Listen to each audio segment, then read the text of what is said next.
계약의 해제 6. 계약 해제의 효과. 계약의 해제란 계약 이전으로 소급하여 계약을 소멸시키는 것입니다. 계약이 해제되면 소급하여 무료화되고 계약 이전의 원래의 상태로 원상회복합니다.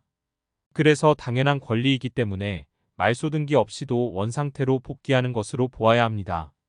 원상회복 방법은 계약 이후에 얻게 된 것은 부당이득이 되어 반환되어야 합니다.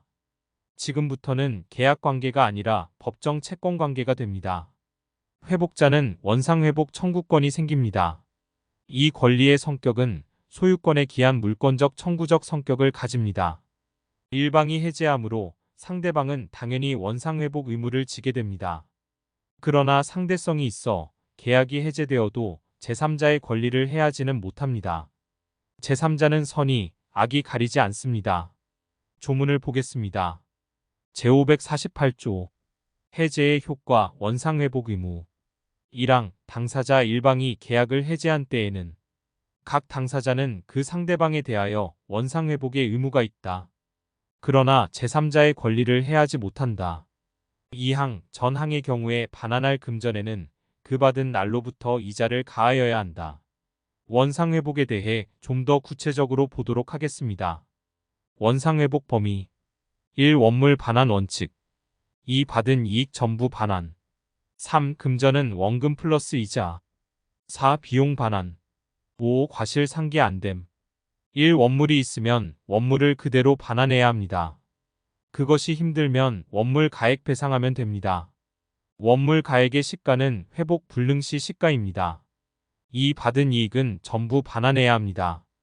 여기에서 선의, 악의, 동시이행관계, 상관없이 모두 반환해야 합니다. 선지 보겠습니다. 계약 해제의 효과로 반환할 이익의 범위는 특별한 사정이 없으면 이익의 현존 여부나 선의, 악의를 불문하고 받은 이익의 전부이다. 옳은 선지입니다. 해제로 인한 원상회복 의무는 부당이득 반환 의무의 성질을 가지고 그 반환 의무의 범위는 선의, 악의를 불문하고 특단의 사유가 없는 한 받은 이익 전부이다. 옳은 선지입니다. 3. 금전은 원금 플러스 이자까지 반환해야 합니다. 이자만큼 이익을 얻었기 때문에 부당과실로 반환해야 합니다. 이자 가산 시기는 원금을 받은 날로부터 이자를 가산하여 반환해야 합니다. 선지 보겠습니다. 매매계약이 해제되어 원상회복을 위해 금전을 반환할 의무를 부담하는 자는 그 대금을 받은 날로부터 이자를 가산하여 반환하여야 한다. 옳은 선지입니다. 해제 후 원상회복을 위해 금전을 반환할 자는 해제한 날로부터 이자를 가산하여야 한다. 틀린 선지입니다.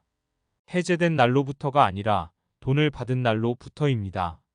3-1 이자의 성격 이자는 부당이득 반환의 성격이므로 이행지체의 지연 손해금이 아닙니다. 선지 보겠습니다. 민법 제548조 제2항은 계약 해제로 인한 원상회복 의무의 이행으로서 반환하는 금전에는 그 받은 날로부터 이자를 가산하여야 한다고 규정하고 있는 바 위 이자의 반환은 반환 의무의 이행지체로 인한 손해배상의 성질을 가지는 것이지 일반적인 부당이득 반환의 성질을 갖는 것이 아니다. 틀렸습니다. 위 이자의 반환은 일반적인 부당이득 반환의 성질을 갖는 것이지 손해배상 성질을 가지는 것이 아닙니다. 그럼 이자율은? 원칙은 법정이율입니다. 그러나 약정이자가 있으면 약정이자가 우선이고 없으면 법정이율로 적용합니다. 선지 보겠습니다. 매매계약이 무효인 경우 매매대금의 반환에 대하여는 해제에 관한 규정이 유추 적용되어 법정이자가 가산된다. 틀렸습니다. 매매계약 무효와 매매계약 해제는 다른 것입니다. 매매계약 무효는 민법 제748조 선의는 현존, 악의는 받은 날로 이자, 손해 모두 적용됩니다. 그러나 계약의 해제는 선의, 악의 구별 없이 적용됩니다. 매매계약 무효는 계약해제 조항에 유추 적용되지 않습니다. 판례 보겠습니다.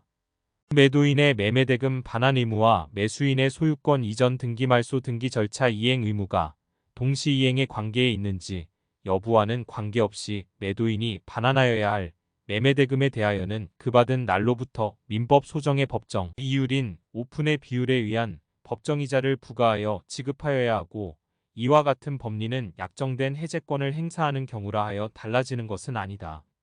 원상회복 의무가 이행지체에 빠지면 이행지체에 빠진 지연손해금은 원상회복 의무의 부당이득 반환의 이자는 지연손해금이 아닙니다. 그러나 원상회복 의무가 이행지체에 빠지면 이때부터는 부당이득 반환 의무의 이자가 아닌 지연손해금이 발생하게 됩니다. 이자율에 대한 약정이 있으면 약정에 따릅니다. 그러나 약정이율이 법정이율보다 낮으면 지연손해금은 약정이율이 아닌 법정이율 5%로 합니다. 지연손해금을 면제한다는 약정이 있어도 법정이율 5%로 합니다. 비용도 반환해야 합니다. 반환 의무자가 물건을 반환하기 위해 사용한 필요비와 유익비는 회복자에게 청구할 수 있습니다. 부당으로 사용한 임료 상당액은 임대 상당액이 부당이득입니다. 그만큼 반환해야 합니다. 선지 보겠습니다. 매매계약에서 매수인이 잔대금을 지급하지 않아 매도인이 매매계약을 해지한 경우 원상복구의 내용으로서 매수인은 계약 체결 시부터 목적물 인도받아 사용해온 대가, 즉 임대상당액을 부당이득으로 반환해야 한다. 마지막으로 과실상계는 안 됩니다. 과실상계는 본래 채무불이행이나 불법행위로 인한 손해배상 책임에 대해 인정하는 것으로 배상액을 산정할 때 피해자의 과실을 참작하는 것을 말합니다. 매매계약 해제로 소급하는 해제는 원상회복이 원칙이기 때문에 과실상계를 적용되지 않습니다. 이것은 신의칙이나 공평의 원칙에도 어긋나기 때문입니다. 다음 장은 계약해제의 원상회복과 손해배상의 관계에 대해 공부하겠습니다.